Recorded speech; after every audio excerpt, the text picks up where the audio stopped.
নিচের কোন শব্দটি প্রাতিপাদিক? বিভক্তিহীন নাম শব্দকে বলা হয় প্রাতিপাদিক। এখানে লাঙ্গল একটা নাম শব্দ, বিভক্তিহীন।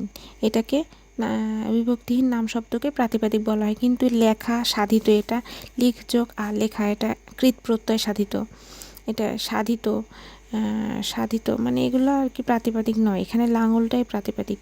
হাত, বই, লাঙ্গল, কলম ইত্যাদি। কোনটির আগে স্ত্রীবাচক শব্দযোগে লিঙ্গান্তর করতে হয়? এখানে নেতা, নেত্রী, দাতা, দাত্রী, কবি, মহিলা কবি, বাছা বেগম। তাহলে কবি, মহিলা কবি, এটা কবি শব্দের আগে স্ত্রীবাচক শব্দযোগে লিঙ্গান্তর করতে হয়। কতগুলো পুরুষবাচক শব্দের আগে স্ত্রীবাচক শব্দ প্রয়োগ করে স্ত্রীবাচক শব্দ গঠিত হয়? যেমন মহিলা কবি, কবি মহিলা কবি, ডাক্তার মহিলা ডাক্তার, সভ্য মহিলা সভ্য ইত্যাদি। আমন্ত্রণ শব্দের সমার্থক শব্দ নিচের কোনটি নয়?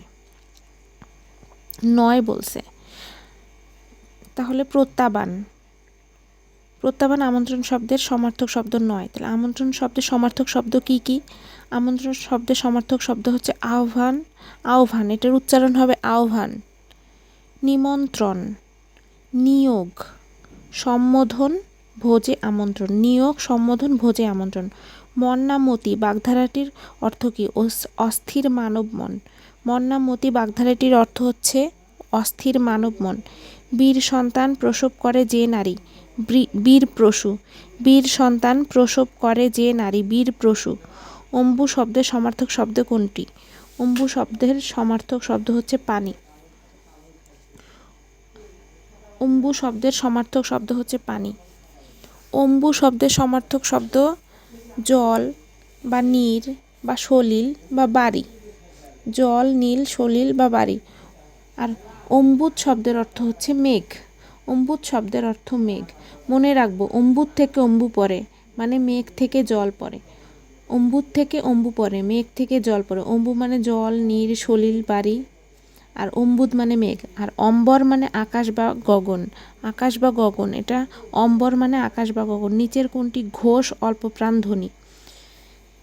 প্রথম দুই লাইন অল্পপ্রাণ মহাপ্রাণ, তারপরের লাইন অল্পপ্রাণ, তারপরের লাইন মহাপ্রাণ। অল্পপ্রাণ মহাপ্রাণ, অল্পপ্রাণ মহাপ্রাণ, প্রাণ, তারপর নাসিক। আর প্রথম দুই সারি হচ্ছে অঘোষ, তারপরে তিন সারি হচ্ছে ঘোষ। তাহলে এখানে বলছে ঘোষ অল্পপ্রাণ। ঘোষ অল্পপ্রাণ, প্রথমে তো অঘোষ, তার মানে পরেরটা হচ্ছে ঘোষ। তাহলে ঘোষের প্রথম সারি যেটা, মানে তৃতীয় সারি, মোটের তৃতীয় সারি যেটা, সেটা হবে ঘোষ অল্পপ্রাণ।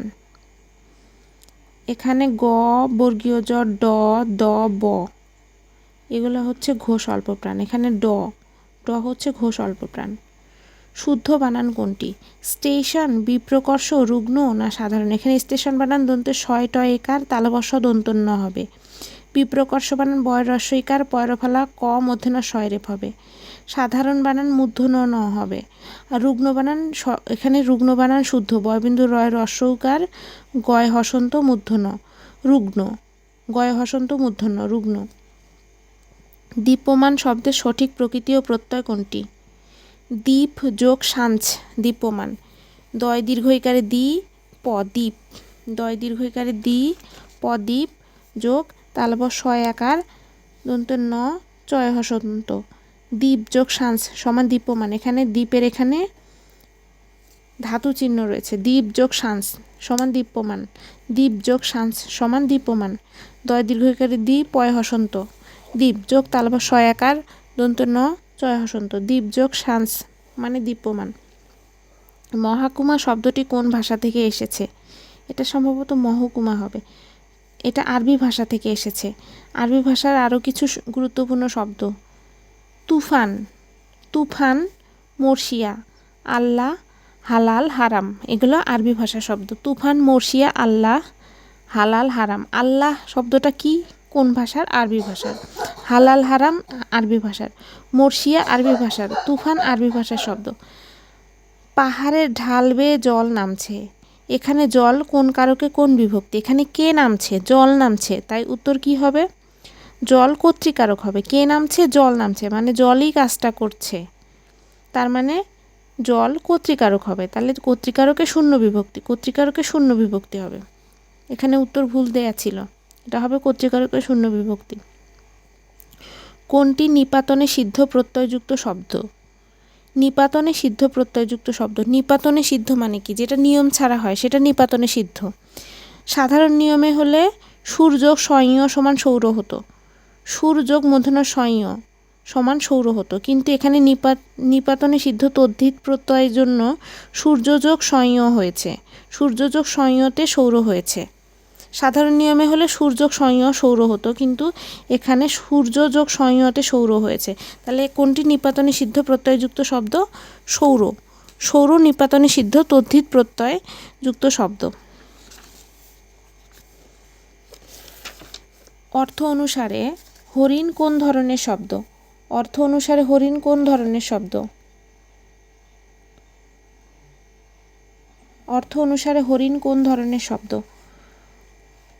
হরিণ হচ্ছে রূঢ়ি শব্দ। হরিণ রূঢ়ি শব্দ।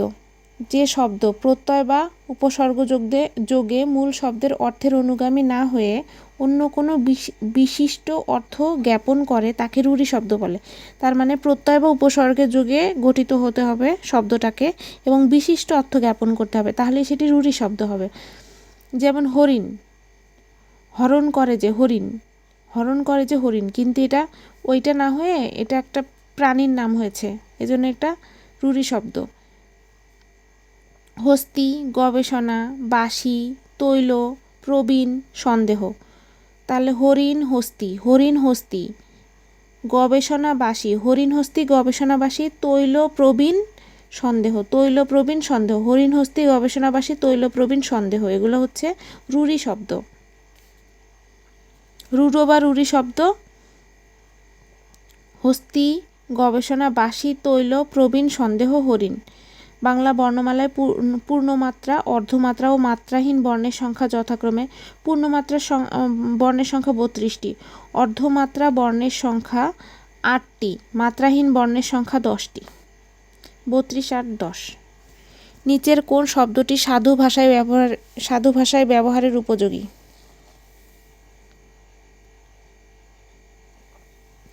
নিচের কোন শব্দটি সাধু ভাষায় ব্যবহারের উপযোগী? শুকনো, না সাথে, না জুতা, না বুনো? এখানে জুতা হবে উত্তর। সাধু ভাষায় ব্যবহারের উপযোগী জুতা। জুতা হচ্ছে সাধু ভাষা, জুতো হচ্ছে চলিত ভাষা। সঙ্গে হচ্ছে সাধু ভাষা, সাথে হচ্ছে চলিত ভাষা। বন্য সাধু ভাষা, বুনো চলিত ভাষা। আর শুকনা, শুকনা হচ্ছে সাধু ভাষা, শুকনা বা শুষ্ক হচ্ছে সাধু ভাষা, শুকনো হচ্ছে চলিত ভাষা। তাহলে কোন শব্দটি সাধু ভাষায় ব্যবহারের উপযোগী? জুতা।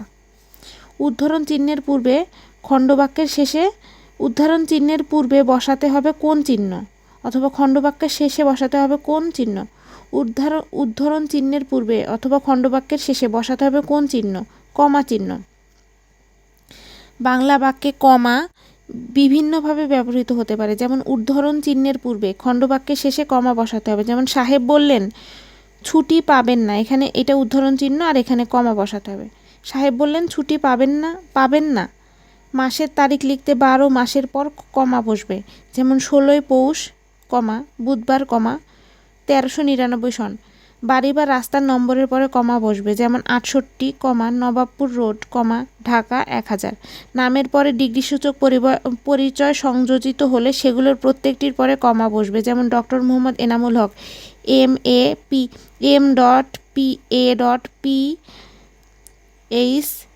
এখানে ডট ডট হবে কিন্তু নামের পরে কমাটা বসবে। খাতকের বিপরীত শব্দ কোনটি? খাতকের বিপরীত শব্দ মহাজন। ইষ্ট অনিষ্ট, লাভ লোকসান, লায়েক না লায়েক, লায়েক না লায়েক, খাতক মহাজন। ফোনেম শব্দের অর্থ কী? ফোনেম শব্দের অর্থ হচ্ছে ধ্বনিমূল।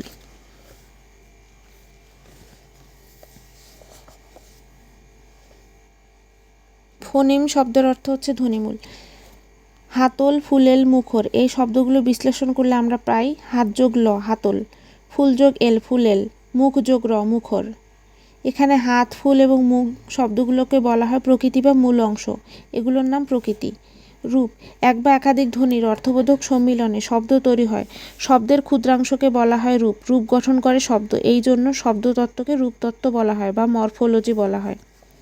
ধ্বনিমূল মানুষের বাক প্রত্যঙ্গ অর্থাৎ কণ্ঠনালী, মুখ বিবর, আলজিহ্বা, কোমল তালু, শক্ত তালু, দাঁত, মাড়ি, চোয়াল, ঠোঁট ইত্যাদির সাহায্যে উচ্চারিত আওয়াজকে ধ্বনি বলা হয়। বাক প্রত্যঙ্গজাত ধ্বনির ক্ষুদ্রতম মৌলিক অংশ বা একককে ধ্বনিমূল বলে, ফোনিম বা ধ্বনিমূল বলে। অরুণরাঙা কোন সমাস নিষ্পন্ন সমস্ত পদ? অরুণের ন্যায় রাঙা, অরুণরাঙা বা অরুণের মতো রাঙা, অরুণরাঙা। অরুণের ন্যায় রাঙা, অরুণরাঙা। এটা অরুণ এবং রাঙা, এটা কি? উপমান কর্মধারয় সমাস। উপমান, অরুণের ন্যায় রাঙা, অরুণ রাঙা। মিথ্যা কিছু বললে উপমিত হতো, কিন্তু মিথ্যা বলে নাই তো। অরুণ মানে সূর্য, সূর্যের মতো রাঙা, অরুণ রাঙা। এটা উপমান কর্মধারয় সমাস হবে। উপমান অর্থ তুলনীয় বস্তু। উপমান অর্থ তুলনীয় বস্তু। প্রত্যক্ষ কোনো বস্তুর সাথে পরোক্ষ কোনো বস্তুর তুলনা করলে প্রত্যক্ষ বস্তুটিকে বলা হয় উপমেয়। প্রত্যক্ষ কোনো বস্তুর সাথে পরোক্ষ কোনো বস্তুর তুলনা করলে প্রত্যক্ষ বস্তুকে বলা হয় উপমেয়। আর যার সঙ্গে তুলনা করা হয়েছে তাকে বলা হয় উপমান। প্রত্যক্ষ বস্তুটিকে বলা হয় উপমেয়, আর যার সঙ্গে তুলনা করা হয়েছে তাকে বলা হয় উপমান। এখানে কিন্তু রাঙা সাধারণ ধর্ম, এখানে কিন্তু উপমান অনুপস্থিত। যার সাথে তুলনা করা হয়েছে সেটা উপমান, এখানে কিন্তু উপমান অনুপস্থিত, কিন্তু উপমেয় উপস্থিত। উপমান ও উপমেয়ের একটি সাধারণ ধর্ম থাকবে, এখানে সেই সাধারণ ধর্ম হচ্ছে রাঙা। যেমন ভ্রমরের ন্যায় কৃষ্ণ, এখানে কেশ আছে, ভ্রমরের ন্যায় কৃষ্ণ কেশ, তাহলে ভ্রমর কৃষ্ণ কেশ। কিন্তু এটা মানে ভ্রমর কৃষ্ণ যদি থাকতো, ভ্রমরের ন্যায় কৃষ্ণ, এটা উপমান কর্মধারয় সমাস হতো। এখানে ভ্রমর উপমান এবং কেশ উপমেয়। কৃষ্ণত্ব হলো সাধারণ ধর্ম। সাধারণ ধর্মবাচক পদের সাথে উপমান বাচক পদের যে সমাস হয় তাকে উপমান কর্মধারয় সমাস বলে। যেমন তুষারের ন্যায় শুভ্র, তুষার শুভ্র, অরুণের ন্যায় রাঙা, অরুণ রাঙা। এখানে হয় ম, এটা সঠিক বিশ্লেষণ কোনটি? হ যোগ ম, হ যোগ ম, হয় ম। অ্যাপেনথিসিস অর্থ অপিনিহিতি। অ্যাপেনথিসিস অর্থ অপিনিহিতি। অ্যাপেনথিসিস অর্থ অপিনিহিতি। অ্যাপোথিসিস অর্থ অন্তঃস্বরাগম। অ্যাপোথিসিস অর্থ অন্তঃস্বরাগম। অ্যাফেসিস অর্থ আদি স্বরলোপ। অ্যাফেসিস অর্থ আদি স্বরলোপ। উমলাউট অভিশ্রুতি। উমলাউট মানে অভিশ্রুতি।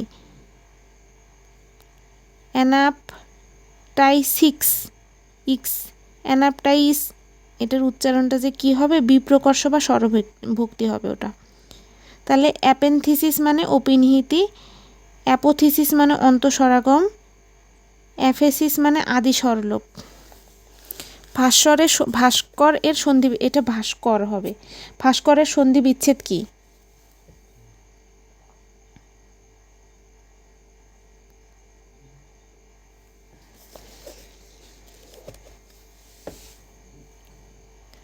ভাস্করের সন্ধি বিচ্ছেদ কি? কিছু বিসর্গ সন্ধি বিশেষ নিয়মে গঠিত হয়, যেমন ভা যোগ কর ভাস্কর, ভয় আকার বিসর্গ যোগ কর ভাস্কর, ভয় আকার দন্ত শয়ক বৈমিল ভাস্কর, ভা যোগ কর সমান ভাস্কর। এখানে ভা হয় হসন্ত আছে, যোগ কর ভাস্কর। অহ যোগ নিশা অহর্নিশ, অহ যোগ নিশা অহর্নিশ, এখানে অহ বানান বিসর্গ আছে, নিশা, আর এটা হবে অহর্নিশ। বাচঃ যোগ পতি সমান বাচস্পতি, বাচঃ বিসর্গ আছে, যোগ পতি সমান বাচস্পতি। আদেশ অর্থে অনুজ্ঞার উদাহরণ কোনটি? আমটা খাও, নিজের দিকে খেয়াল রাখো, সবাই এখানে আসুন, সুখী হও। এখানে আদেশ অর্থে অনুজ্ঞার উদাহরণ হচ্ছে আমটা খাও, নিজের দিকে খেয়াল রাখো, এটা মানে ইয়ে করো, সুখী হও, এটা প্রার্থনার মতো একদম, সবাই এখানে আসুন, এটাও আদেশ বুঝায়, কিন্তু এখানে অনুরোধটাই বেশি মুখ্য। আমটা খাও, এটা আদেশ অর্থে অনুজ্ঞার উদাহরণ, সঠিক। চক্ষুদান করা মানে চুরি করা। চক্ষুদান করা বাগধারাটির অর্থ হচ্ছে চুরি করা। গুণ ও বৃদ্ধি বলা হয় কৃত প্রকৃতির আদি স্বরের পরিবর্তনকে গুণ বা বৃদ্ধি বলা হয়। কৃত প্রকৃতির আদি স্বরের পরিবর্তনকে গুণ বা বৃদ্ধি বলা হয়। কৃত প্রকৃতির আদি স্বরের পরিবর্তনকে গুণ বা বৃদ্ধি বলা হয়। কোনো কোনো ক্ষেত্রে কৃত প্রত্যয় যোগ করলে কৃত প্রকৃতির আদি স্বর পরিবর্তিত হয়। কোনো কোনো ক্ষেত্রে কৃত প্রত্যয় যোগ করলে কৃত প্রকৃতির আদি স্বর পরিবর্তিত হয়। এ পরিবর্তন বলা হয় গুণ বা বৃদ্ধি। যেমন চিন যোগ আ, এখানে এটা ই টা এ হয়ে চেনা হয়ে গেছে। চিন যোগ আ সমান চেনা, এখানে ই এর স্থলে এ হলো। নি যোগ আ সমান নেওয়া, এখানে দীর্ঘ ইটা এ হইছে। এটাকে বলে গুণ। আর বৃদ্ধি কি বলে? বৃদ্ধি হচ্ছে পচ যোগ অ, পচ যোগ অ সমান অ বা নখ সমান পাচক। এখানে পচের স্থলে অ এর স্থলে আ হইছে, অ এর স্থলে আ হইছে। শিশু যোগ সঞ, শিশু যোগ অ বা সঞ, এটা শৈশব, ই এর স্থলে ওই হইছে, এটা হলো বৃদ্ধি। তার মানে গুণ বা বৃদ্ধি বলা হয় কৃত প্রকৃতির আদি স্বরের পরিবর্তনকে। আদি স্বরের পরিবর্তনকে গুণ বা বৃদ্ধি বলা হয়।